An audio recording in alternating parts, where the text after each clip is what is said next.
Classes और आप पढ़ रहे हैं अकाउंटेंसी विद पूर्णिमा। आज हम स्टार्ट करने वाले हैं cash flow statement. Cash flow statement this is the chapter of class 12th। ठीक है, ये क्लास 12th का चैप्टर है। जैसे कि आप सभी को पता है हमारी क्लास 12th में 3 वॉल्यूम है, वॉल्यूम 1, वॉल्यूम 2, वॉल्यूम 3। तो ये पार्ट जो है हमारा जो चैप्टर है ये है वॉल्यूम 3 का। ठीक है, दैट इज वॉल्यूम 3 चैप्टर है हमारा चैप्टर 5।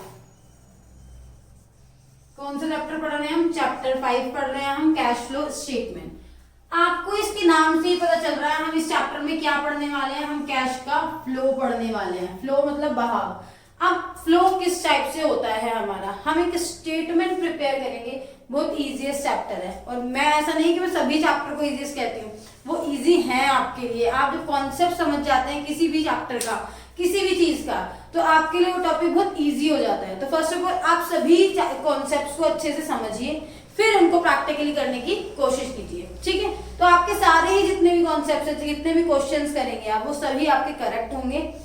हम यहाँ पर पढ़ेंगे कैश फ्लो स्टेटमेंट। एक स्टेटमेंट प्रिपेयर करनी है कंपनी की। जैसा कि आप सभी को पता है हम कंपनीज एक्ट 2013 पढ़ते हैं, जो कि हमारा कहता है कंपनी जितनी भी होती है हमारी, ठीक है, उसमें हम कंपनीज एक्ट 2013 के अकॉर्डिंग रूल्स को फॉलो करते हैं। कंपनीज एक्ट 2013 में बताया जाता है कंपनी की कैश फ्लो स्टेटमेंट प्रिपेयर करते हैं। कैश फ्लो स्टेटमेंट, जिस स्टेटमेंट से आपको पता चलता है आपके बिजनेस में, आपकी कंपनी में कितना कैश आया है, इनफ्लो है, और कितना कैश चला गया है, आउटफ्लो है। ठीक है, इनफ्लो इज जो आपके पास आया है, जो आपने रिसीव किया है, अर्न किया है पैसा, और आउटफ्लो इज जो आपके पास से चला गया है। ये आपको नाम से ही पता चल रहा है। आपने लाइब्रेरी में देखा होगा इन और आउट, 2 डोर होते हैं। इन मतलब आना और आउट मतलब जाना। एक डोर आने के लिए, एक डोर जाने के लिए। तो यहाँ पर भी ऐसे ही है, इनफ्लो और आउटफ्लो, जो कि कैश का फ्लो बताएगा। इनफ्लो मतलब जो पैसा आपके पास आया है, आउटफ्लो मतलब जो आपके पास से पैसा चला गया है। तो फर्स्ट ऑफ ऑल हम इसकी मीनिंग पढ़ते हैं। कैश फ्लो स्टेटमेंट होता क्या है? It is a statement that shows, ये एक स्टेटमेंट होती है जो क्या हमें दिखाती है, क्या शो करती है? Flow of cash. किसका? कैश का flow. Cash and cash equivalent एक टर्म बोली जाती है। यहाँ पर हम कैश नहीं बोलते ओनली, हम चैप्टर तो पढ़ते हैं कैश फ्लो स्टेटमेंट, लेकिन कैश किसके इक्वल होता है? कैश को क्या कहा जाता है यहाँ पर? कैश का नाम होता है कैश एंड कैश इक्विवेलेंट। ठीक है, जो कैश है वो किसके इक्वल है? तो इस कैश के अंदर जो इक्वेशन टर्म है कैश एंड कैश इक्विवेलेंट, इसके अंदर आप क्या क्या इंक्लूड करते हैं? तो ये भी समझते हैं हम। इसके अंदर आपका कैश जो आपके पास अभी प्रेजेंट है आपके बिजनेस में, ठीक है, घर का कैश नहीं होगा इसमें, वो घर की प्रॉपर्टी है। यहाँ पर बिजनेस की बात हो रही है। कैश प्लस जो भी आपका बैंक में पैसा पड़ा हुआ है, बैंक में पैसा जो बिजनेस का है, ठीक है, रिमाइंड बैंक जो आपकी मार्केटेबल सिक्योरिटीज होती हैं, ठीक है, मार्केटेबल सिक्योरिटीज जो होती हैं, जो आपकी करंट इन्वेस्टमेंट होती हैं। करंट इन्वेस्टमेंट वो होती है जो विद इन 3 मंथ्स कैश में कन्वर्ट हो जाती है। ये सब आपका पार्ट होता है हमारा कैश एंड कैश इक्विवेलेंट का, एटसेट्रा लिख सकती हूँ मैं। ठीक है, तो कैश एंड कैश इक्विवेलेंट के अंदर आपका कैश आता है, बैंक में जो बैलेंस है वो आता है, मार्केटेबल सिक्योरिटीज आती हैं और करंट इन्वेस्टमेंट कंसीडर की जाती है। तो इन चारों में जो भी आपका कैश फ्लो होगा, इनफ्लो और आउटफ्लो, ये कैश एंड कैश इक्विवेलेंट का पार्ट होगा during the period. Period denote किसको करता है? 1 ईयर को। ये चीज आप सभी जानते हैं। पीरियड जो डिनोट करता है 1 ईयर को डिनोट करता है। 1 year that is 1 April to 31 March. मैं आपको ये हरी सब वीडियो में बताती हूँ। जो भी आपका पीरियड होता है वो 1 अप्रैल टू 31 मार्च होता है, क्योंकि हमारा फाइनेंशियल ईयर तभी शुरू होता है। ठीक है, 31 मार्च। और जो भी आप फाइनेंशियल अकाउंट बनाते हैं, जो भी आप कंपनी की पोजीशन फाइंड करते हैं, वो आपके ट्रांजैक्शन देखी जाती हैं 1 अप्रैल से 31 मार्च तक की कंसीडर की जाती है। 1 अप्रैल जब आप बिजनेस शुरू करते हैं, 31 मार्च जब आपका क्लोजिंग होता है, इस ड्यूरेशन में जितनी भी आपने ट्रांजैक्शन किए हैं, जितना कैश आया है, जितना आपके पास से चला गया है और आपके पास कितना कैश बचा है, वो आपका cash and cash flow statement से पता चलता है। ठीक है, आपने इसके अकॉर्डिंग समझा मीनिंग क्या था? It is a statement that shows the flow of cash and cash equivalent during the period. ठीक है, तो इसके आपने समझ में आया आपको कैश फ्लो का मीनिंग क्या है। कैश एंड कैश इक्विवेलेंट में क्या इंक्लूड होती है? कैश एंड कैश इक्विवेलेंट में टर्म होती है कैश, बैंक, मार्केटेबल सिक्योरिटीज और करंट इन्वेस्टमेंट। करंट इन्वेस्टमेंट वो होती है जो विद इन 3 मंथ कैश में कन्वर्ट हो जाती है। मैं यहाँ पे लिख देती हूँ converted into cash with in 3 months।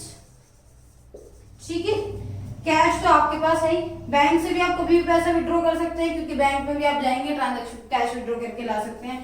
Current investment marketable securities 3 months के अंदर ही कैश में कन्वर्ट हो जाती है। अब हमने यहाँ पर देखा flow.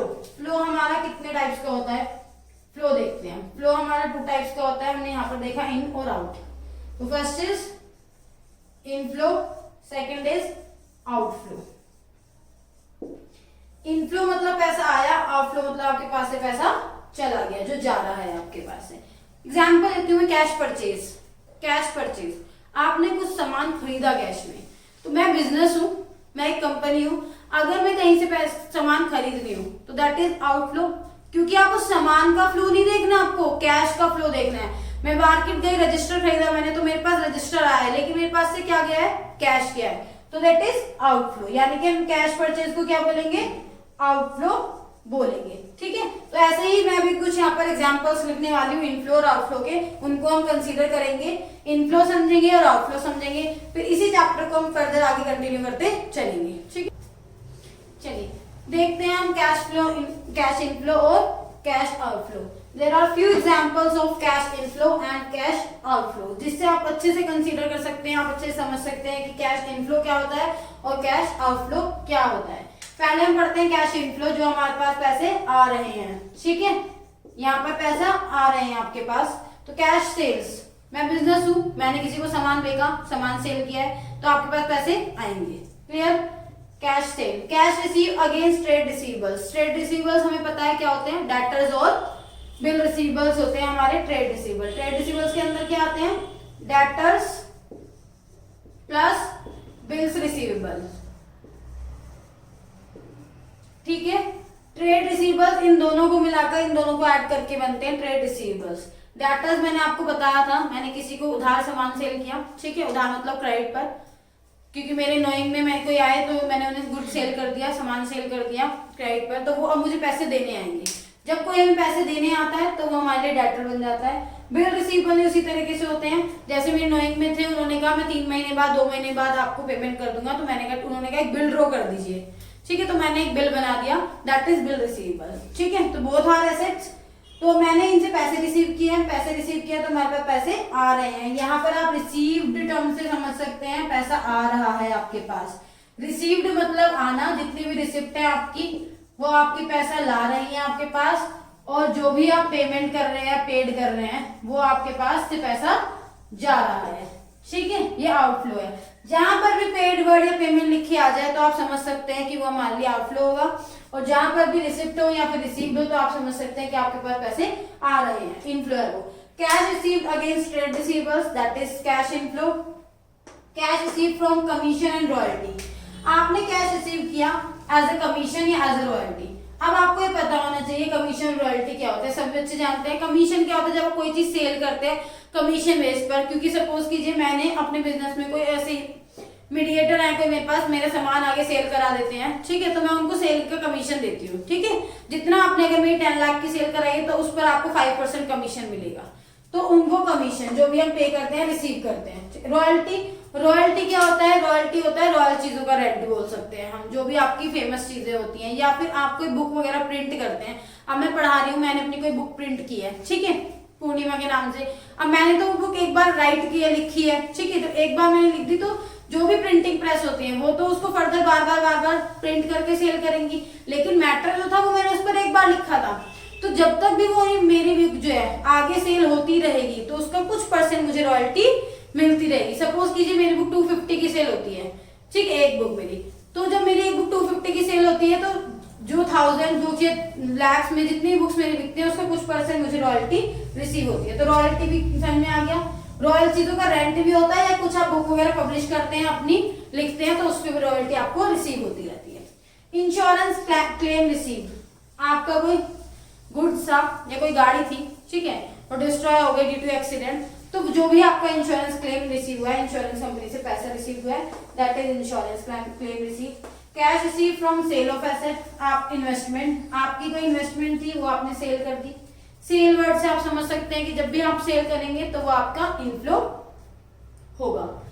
Cash receive from sale of fixed assets, आपने अपनी गाड़ी बेच दी, आपने अपने घर बेच दिया, या आपने अपना फोन सेल कर दिया, आपका 10-15 घर थे, ठीक है, उनमें से आपने एक सोचा हम ये वाला सेल करके और एक और खरीद लेते हैं अच्छा सा, तो जो आपने सेल किया उस टाइम के लिए वो कैश का इनफ्लो कंसीडर किया जाएगा। बाद में आप दूसरा घर खरीद रहे हैं, ठीक है, तो वो कैश आउटफ्लो में कंसीडर किया जाएगा।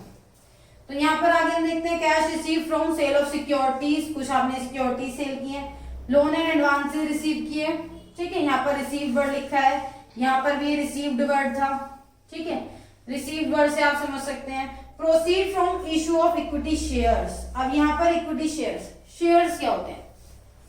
जो हमारी कंपनी की बुक थी कंपनीज एक्ट 2013, कंपनीज एक्ट 2013 में हमने शेयर्स को पढ़ा था, हालांकि अभी मैंने वो वीडियो अपलोड नहीं की है, वो मैं अपलोड करूंगी पार्ट 2 भी, ठीक है, पार्ट 2 मतलब वॉल्यूम 2 जो है हमारा, वॉल्यूम 2 के वीडियोस बनाई नहीं है मैंने। तो यहाँ पर अभी हम ये समझते हैं इक्विटी शेयर्स कोई कंपनी होती है, जैसे सपोज कीजिए ये हमारी एक कंपनी है, तो ये कंपनी क्या करती है, कंपनी जैसे टाटा, रिलायंस, बिरला बड़ी बड़ी कंपनीज होती हैं, तो ये कंपनी क्या करती है, अपने शेयर्स इशू करती है। शेयर इशू मतलब हम चाहते हैं, कंपनीज क्या चाहती हैं, कंपनीज अपने शेयर्स इशू करती हैं। शेयर्स इशू किस तरीके से करती हैं, अब बड़ी बड़ी कंपनीज होती हैं तो हम चाहते हैं उन कंपनीज में इन्वेस्ट करें, तो इन्वेस्ट वो हम शेयर्स के थ्रू ही करते हैं। तो कंपनी के पास शेयर्स होते हैं 2 टाइप्स के, फर्स्ट इज इक्विटी शेयर्स, ठीक है, second is preference shares. 2 types के हमारे शेयर्स होते हैं, equity shares and preference shares. तो जब कंपनी इशू करती है, मैं कंपनी हूं, आपके एग्जांपल में हमेशा मैं ही कंपनी और मैं ही बिजनेस रहूंगी, मैं क्योंकि अपने बिजनेस और अपने कंपनी के अकाउंट मेंटेन करती हूँ हमेशा, तो इससे इजी हो जाता है आपको ये फाइंड करना आपके पास बिजनेस में पैसा आ रहा है या आपके पास से पैसे जा रहे हैं, ठीक है, और हमें ये भी कंसीडर करना होता है हमारा प्रॉफिट कितना हो रहा है, लॉस हो रहा है, तो इसलिए आप हमेशा अपने आप को, यानी कि मुझे आप कंपनी या बिजनेस कंसीडर कर सकते हैं। मैंने अपनी कंपनी के शेयर्स इशू किए, what ever it is, equity shares और प्रेफरेंस शेयर्स, मैंने अपनी कंपनी के शेयर्स इशू किए हैं, तो जब मैं किसी को शेयर्स दे रही हूँ, अपनी कंपनी का एक हिस्सा बना रही हूँ उन्हें, तो वो हमारी कंपनी में इन्वेस्ट करते हैं, पैसा देते हैं हमें, ठीक है, और जब हमारे पास पैसा आ रहा है तो दैट इज कैश इनफ्लो। तो जब मैंने इशू किए, इशू मतलब भी क्या होता है, सेल होता है, जहां पर भी वर्ड इशू लिखा आता है तो इशू मतलब क्या होता है, sale. Proceed from issue of equity shares, आपने इक्विटी शेयर इशू किए, प्रेफरेंस शेयर इशू किए हैं, तो वहां पर पैसा आपका आ रहा है, डिवेंचर इशू किए हैं, तो ये भी आपके पास पैसे आ रहे हैं, तीनों ही टर्म्स में आपके पास कैश का इनफ्लो हुआ है, ठीक है। डिवेंचर्स लाइक अ लोन, लोन की तरह होते हैं, ठीक है, आपका कोई हमारी कंपनी में डिवेंचर लेना चाहता है हमारी कंपनी के, तो हमने उनको डिवेंचर इशू कर दिए हैं, तो डिवेंचर इशू करें और प्रेफरेंस शेयर इशू करें, इक्विटी शेयर इशू करें, वो दोनों तीनों ही आपकी कंपनी के लिए कैश का इनफ्लो होगा। अब हम पढ़ते हैं कैश का आउटफ्लो। व्हाट इज आउटफ्लो, जहां पर आप पेमेंट कर रहे होंगे, आपके पास से जब भी पेमेंट होती है तो आपके पास से पैसा जा रहा होता है। कैश परचेज किया, सामान खरीदा है, तो ठीक है, पेमेंट है आपकी। यहाँ पे कैश पेड कर रहे हो ट्रेड पेबल्स को, trade payables that is creditors plus bills payable, ठीक है, क्रेडिटर्स और बिल्स पेबल्स को हम ट्रेड पेबल में कंसीडर करते हैं। क्रेडिटर्स जो हमसे पैसे लेने आते हैं, और जब हम पैसे लेने आते हैं तो हम उनको पैसे पे करेंगे, तो cash paid against trade payables, cash purchase आपने पढ़ा। Operating expenses paid, operating expenses क्या होते हैं, what is operating expense, operating expense जो आप अपने बिजनेस को ऑपरेट करने के लिए पे करते हैं, that is salary paid, rent paid, electricity bill paid, telephone bill paid, आपके बिजनेस को ऑपरेट करने के लिए जो खर्चे हो रहे हैं that is operating expense.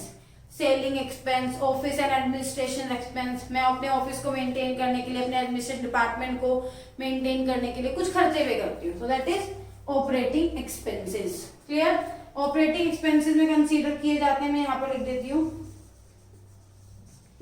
Selling and distribution expense, अगर कुछ बच्चों को लगता है डाउट है तो सेलिंग एंड डिस्ट्रीब्यूशन एक्सपेंस आते हैं, ठीक है, plus office and administration expense आते हैं।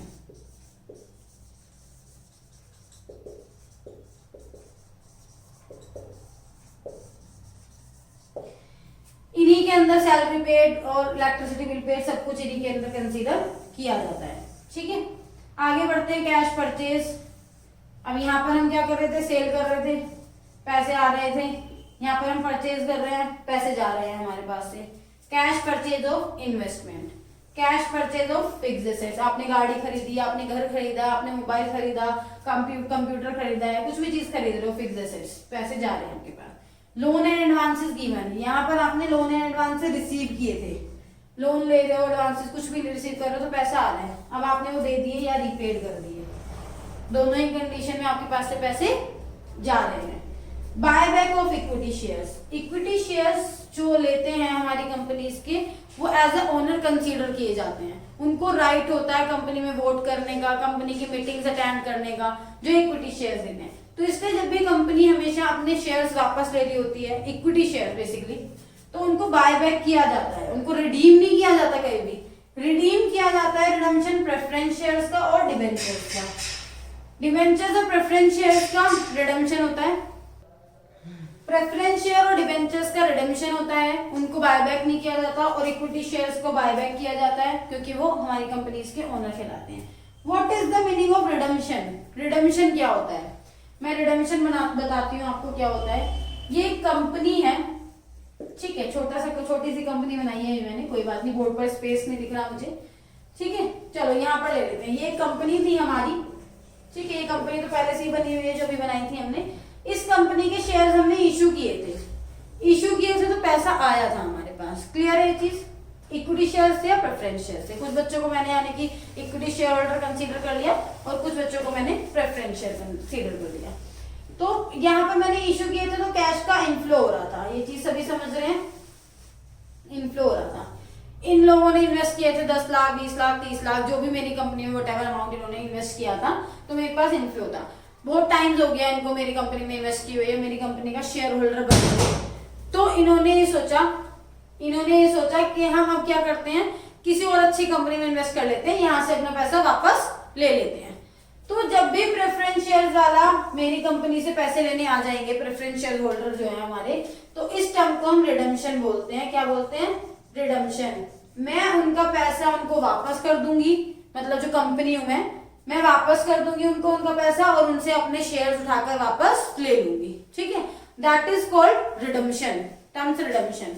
ऐसे ही डिवेंचर्स में रिडम्पशन होता है, मैंने उनसे अपने डिवेंचर वापस ले लिए और उनको पैसा उनका वापस कर दिया, ठीक है, रिडम्पशन समझ में आ गया। बायबैक, इक्विटी शेयर्स को कंपनी वापस खरीदती है, मैं आपसे कह रही हूँ मुझे मेरी कंपनी के शेयर्स दे दीजिए इक्विटी शेयर, तो उनको मैं वापस खरीदती हूँ, उस टर्म को हम बायबैक बोलते हैं।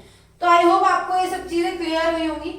अगर आपको लगता है कोई डाउट है, आपको परेशानी है इसमें, तो आप कमेंट बॉक्स में पूछ लेना। इससे आगे हम पढ़ने जा रहे हैं इसकी एक्टिविटीज, इसका ही पार्ट।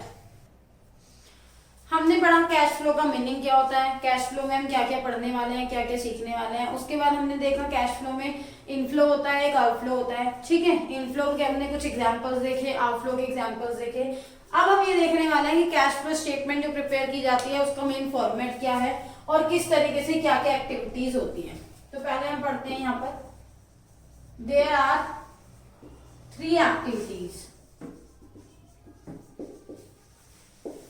इन कैश फ्लो स्टेटमेंट। जब हम एक कैश फ्लो स्टेटमेंट प्रिपेयर करते हैं तो कैश फ्लो स्टेटमेंट में 3 एक्टिविटीज होती हैं, 3 एक्टिविटीज कंसीडर की जाती हैं। First is operating activity,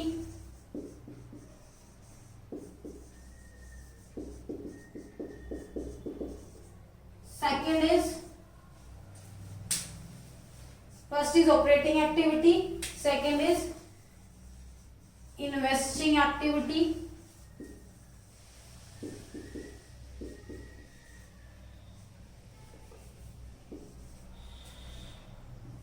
third is financing activity।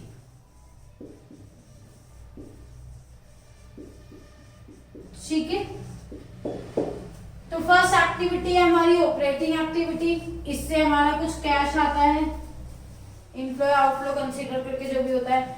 Investing activity से कुछ कैश आता है हमारा, और फाइनेंसिंग एक्टिविटी से कुछ कैश आ जाता है। फिर हम इसको क्या कर देते हैं, टोटल कर देते हैं तीनों एक्टिविटीज का, 1 + 2 + 3, जो भी आपका आइटम आ जाता है, जो भी टोटल कैश आता है हमारा, उसमें हम ऐड करते हैं अपना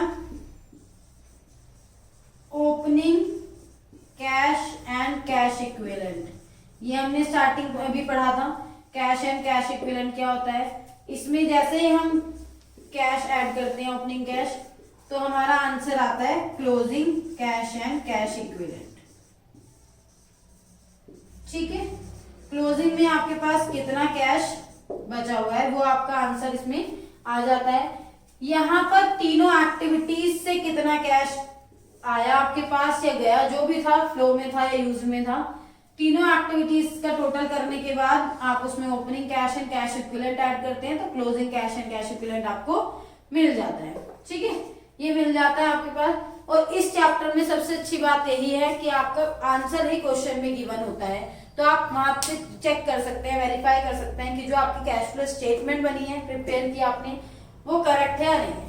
तो यहाँ पर हम ऑपरेटिंग एक्टिविटी से कैश फ्लो सीखेंगे, कैसे कैश फ्लो फाइंड होता है ऑपरेटिंग एक्टिविटी से, इन्वेस्टिंग एक्टिविटी से फाइंड करेंगे और फाइनेंसिंग एक्टिविटी से। तीनों एक्टिविटी से फाइंड करने के बाद जब हम ये तीनों एक्टिविटी सीख लेंगे, उसके बाद एक पूरी कैश फ्लो स्टेटमेंट का हम क्वेश्चन करेंगे। ठीक है, तो अब हम नेक्स्ट वीडियो में हम एक्टिविटीज करना सीखेंगे। आई होप मैं इसको 2 या 3 वीडियोस में इस चैप्टर को पूरा कवर कर दूंगी, कोशिश करूंगी 3 वीडियोस में हो जाए, क्योंकि इसके जो क्वेश्चन है वो लेंथी होते हैं। ये 8 मार्क का आपका चैप्टर बोर्ड के एग्जाम में आता है। 8 मार्क्स कैसे, 6 मार्क का आपका एक लॉन्ग क्वेश्चन आता है जो कि लास्ट क्वेश्चन होता है, आप प्रीवियस ईयर पेपर उठाकर देखेंगे। 23rd नंबर पर जो क्वेश्चन होता है वो आपका 6 मार्क का होता है, और 1 मार्क के 2 क्वेश्चन आते हैं जो कि अब एमसीक्यू पैटर्न में चेंज हो चुके हैं। ठीक है, आप सभी कुछ पता है। तो 1 मार्क के 2 क्वेश्चन आते हैं जिसमें आपको कुछ ट्रांजेक्शन टाइप्स दी होती हैं, उसमें आपको inflow outflow no flow consider करना होता है। अब आपके माइंड में ये क्वेश्चन भी आ सकता है, हमेशा क्या सब ट्रांजेक्शन से इनफ्लो और आउटफ्लो ही होगा? ऐसा नहीं है, नो फ्लो की भी ट्रांजेक्शन कुछ होती है। ठीक है, जहां पर कोई भी फ्लो नहीं होता है। नो फ्लो की ट्रांजैक्शन कैसे हो सकती है बताती हूँ। नो फ्लो की ट्रांजैक्शन हो सकती है, purchase goods from Ram, purchase goods from Ram. आपने राम से सामान खरीदा, राम से सामान खरीदा, उधार खरीदा है, क्योंकि यहाँ पर क्रेडिट वर्ड लिखने की नीड नहीं है मुझे। जहां पर किसी पर्सन का नाम आ जाता है तो वहां पर हमेशा ट्रांजैक्शन क्रेडिट पर ही हुई होती है। तो आपने गुड्स जो है खरीदा उधार राम से। ठीक है, तो जब आपने उधार गुड्स खरीदा है तो यहाँ पर कोई भी कैश की पेमेंट नहीं हुई है। क्लियर, तो कैश की कोई पेमेंट नहीं हुई है, तो यहाँ पर राम से गुड्स खरीदा है, तो यहाँ पर भी नो फ्लो है। तो इसी के अकॉर्डिंग कुछ एग्जाम्पल्स कर लेंगे नेक्स्ट वीडियो में, जो भी हमारी नेक्स्ट वीडियो होगी। इसको आप देख लीजिएगा, जितना भी आज हमने वीडियो में पढ़ा है उसको अच्छे से समझिए। कोई भी डाउट है, आपको लगता है कुछ समझ नहीं आया है, तो आप मुझे कमेंट बॉक्स में मैसेज कर सकते हैं। ठीक है, और आई होप आपको ये वीडियो पसंद आई होगी। मेरी वीडियो पसंद आई हो तो मेरी वीडियो को लाइक कीजिए, शेयर कीजिए और ज्यादा से ज्यादा सब्सक्राइब कीजिए।